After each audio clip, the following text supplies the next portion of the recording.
Dinas Pendidikan Kota Palembang masih mengalami kekurangan tenaga pendidik di berbagai jenjang, terutama guru kelas dan guru mata pelajaran. Total kekurangan mencapai lebih dari 1.677 guru.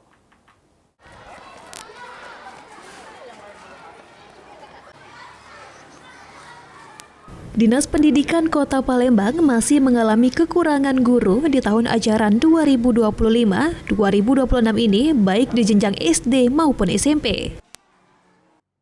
Kepala Dinas Pendidikan Kota Palembang, Adrianus Amri, mengatakan, saat ini terdapat kekurangan sekitar 1.677 guru di seluruh sekolah negeri yang ada di Kota Palembang.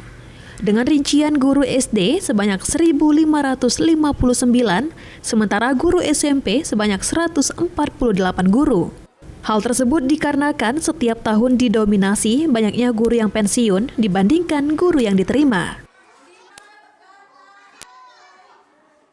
Berdasarkan data analisa kami, kekurangan guru masih, walaupun setelah kemarin menerima ASN dari P3K, terakhir data pada kami itu kekurangan guru untuk SD sebanyak 1.529, sedangkan untuk guru SMP sebanyak 148 guru.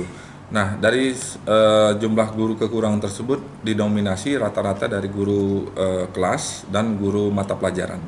Oke, dan artinya untuk ke depan artinya kita masih membutuhkan guru, Pak Kaden?